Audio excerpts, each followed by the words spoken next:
एक पिता का पुत्र के नाम सुंदर सा पत्र डब्ल्यू लिविंगस्टन लॉर्नेट द्वारा लिखा गया है। इस पत्र की संवेदना को महसूस कीजिएगा। तो स्टार्ट करते हैं। सुनो बेटे, मैं तुम्हें कुछ कहना चाहता हूँ। तुम गहरी नींद में सो रहे हो। तुम्हारा नन्हा सा हाथ तुम्हारे नाजुक गाल के नीचे दबा है और तुम्हारे पसीना पसीना हुआ ललाट और उस पर घुंघराले बाल बिखरे हुए हैं। मैं तुम्हारे कमरे में चुपके से दाखिल हुआ हूँ, बिल्कुल अकेला। अभी कुछ मिनट पहले ही जब मैं लाइब्रेरी में अखबार पढ़ रहा था तो मुझे बहुत पश्चाताप हुआ। इसीलिए तो आधी रात को तुम्हारे पास खड़ा हूँ, किसी अपराधी की तरह। जिन बातों के बारे में मैं सोच रहा था वो ये हैं बेटे। मैं आज सुबह तुम पर बहुत नाराज हुआ था। जब तुम स्कूल जाने के लिए तैयार हो रहे थे तब मैंने तुम्हें खूब डांटा था।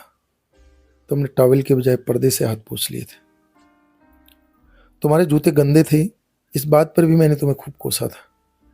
तुमने फर्श पर चीजें इधर उधर फेंक रखी थी, इस पर भी मैंने तुम्हें बुरा भला कहा था। नाश्ता करते वक्त भी मैं तुम्हारी एक के बाद एक गलतियां निकालते रहा। तुमने डाइनिंग टेबल पर खाना बिखरा दिया था। खाते वक्त तुम्हारे मुंह से चपड़ चपड़ की आवाज आ रही थी। मेज पर तुमने कोहनियां भी टिका रखी थी। तुमने ब्रेड पर बहुत सारा मक्खन भी चुपड़ लिया था।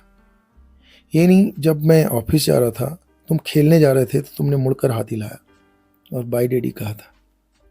तब भी मैंने अपनी भ्रुकुटी तान कर कहा था, अपनी कॉलर ठीक करो। शाम को भी मैंने यही किया। ऑफिस से लौटकर देखा कि तुम दोस्तों के साथ मिट्टी में खेल रहे थे। तुम्हारे कपड़े गंदे थे, तुम्हारे मौजों में छेद हो गए थे। मैं तुम्हें पकड़ कर ले गया और तुम्हें अपने दोस्तों के साथ ही अपमानित कर दिया। मौजे महंगे हैं, जब तुम्हें इन्हें खरीदने पड़ेंगे तब तुम्हें इनकी कीमत समझ में आएगी। जरा सोचो तो,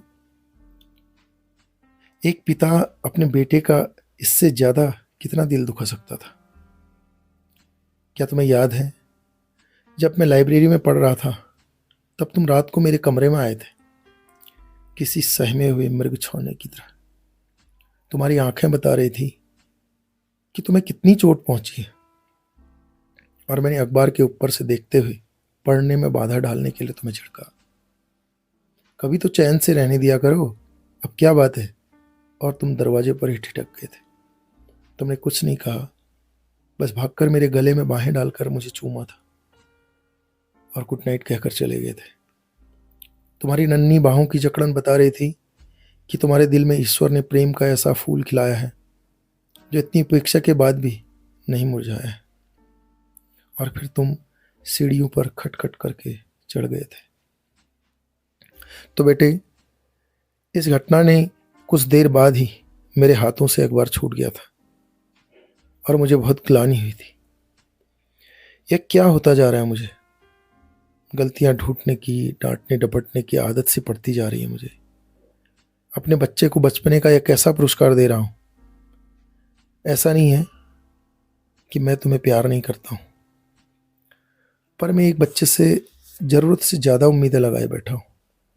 मैं तुम्हारे व्यवहार को अपनी उम्र के तराजू पर तोल रहा हूं।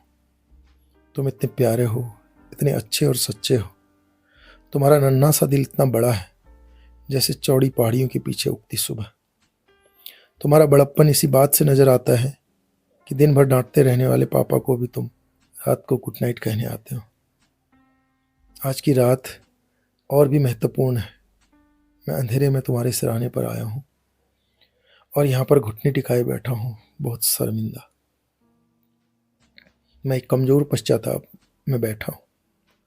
मैं जानता हूं कि अगर मैं तुम्हें यह जगाकर सब कहूंगा तो शायद तुम नहीं समझ पाओगे, पर कल से मैं सचमुच तुम्हारा प्यारा पापा बनकर दिखाऊंगा। मैं तुम्हारे साथ खेलूंगा, तुम्हारी मजेदार बातें कहकर मन लगाकर सुनूंगा, तुम्हारे साथ खुलकर हंसूंगा और तुम्हारी तकलीफों को बांटूंगा। आगे से जब भी मैं तुम्हारे डांटने के लिए मुंह खोलूंगा तो इससे पहले अपनी जीभ को अपने दांतों में दबा लूंगा और बार बार किसी मंत्र की तरह यह कहना सीखूंगा। वह तो अभी बच्चा है, छोटा सा बच्चा। मुझे अफसोस है कि मैंने तुम्हें बच्चा नहीं बड़ा मान लिया था, परंतु आज जब मैं तुम्हें मुड़ी तुड़ी और थका थका पलंग पर सोया लेटा देख रहा हूँ, तो मुझे एहसास होता है कि तुम अभी बच्चे ही तो हो। कल तक तुम अपनी माँ की बाहों में थे, उसके कंधे पर सिर रखे हुए थे।